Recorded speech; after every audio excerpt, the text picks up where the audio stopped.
খাদিজা যাও নারীদের মধ্যে দাওয়াত দিতে থাকো, আলী যাও যুবকদের মধ্যে দাওয়াত দিতে থাকো। একজন 10 জন ধরে নিয়ে আসে, দিনের নবীর চরিত্র মাধুর্য দেখে তারা কলেমা পড়ে মুসলমান হয়ে যায়। একজনের দাওয়াতের কারণে 10 জন হয়ে যায়, 10 জনের দাওয়াতের কারণে 100 জন হয়ে যায়, 100 জনের দাওয়াতের কারণে 1000 জন হয়ে যায়।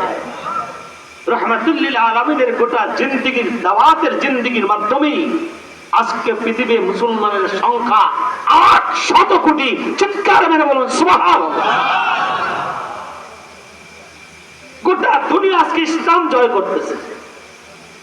গোটা দুনিয়ায় অন্য ধর্মের, একক ধর্মের কোন দেশ নাই, কিন্তু আফগানিস্তান নামে মুসলমানদের শাসন করা একক হুকুমতের দেশ এখন বিশ্বের মধ্যে রয়ে গেছে। দাওয়াতের জিন্দেগি। আজকে দাওয়াতুন নবী সাল্লাল্লাহু আলাইহি সাল্লাম বলছিলাম, তাহলে মিলাদ জানতে হবে। নবী কেমনে দুনিয়া আসছে এইটা আমরা মানতে পারবো না। নবী আসছেন, মায়ের গর্ভে পেটে কোনো ব্যথা ছিল না, আমি মানতে পারবো না। ভূমিষ্ঠ হওয়ার সময় ব্যথা অনুভব হয়নি, আমি মানতে পারবো না। নবী আসার সাথে সাথে অন্ধকার গোটা দুনিয়াটা আলোকিত হয়ে গেছে, আমি এটা মানতে পারবো না। 5,000 বছরের জ্বালানো অগ্নিকুণ্ড নবীর ভূমিষ্ঠ হওয়ার সঙ্গে সঙ্গে নিভে গেছে, আমি আসার পরে মোমবাতিও নেবে না, কারণ আমি মানতে পারবো না। কিন্তু রাসূলের সিরাতের জিন্দেগি এটা না মানলে কেউ মুসলমানই দাবি করতে পারবে না। তাহলে মিলাদ জানতে হবে, দরকার আছে কিনা?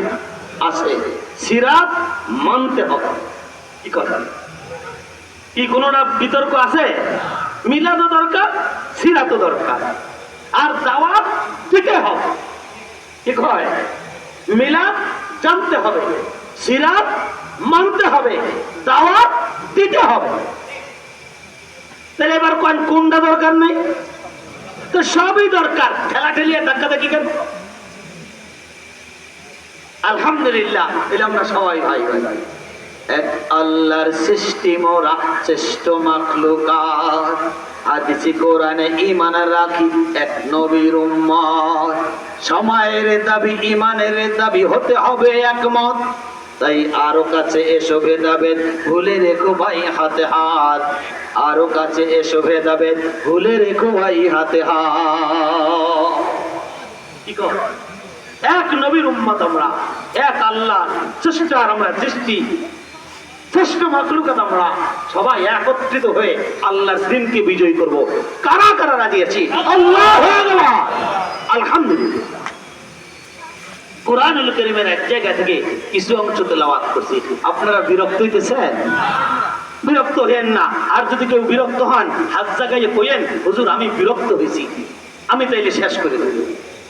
আপনাকে কষ্ট দিয়া, কাউকে কষ্ট দিয়া এই দাওয়াত দেওয়া যায়? এজন্য আপনার মনে কষ্ট নেই, আপনি দাওয়াত শুনবেন কেন? জোর কইরা দাওয়াত দেওয়া এটা ইহুদি নাসারাদের দেব, খ্রিস্টানদের দেব, হিন্দুদের দেব, বিধর্মীদের জোর করে বুঝাইয়া দাওয়াত দেব।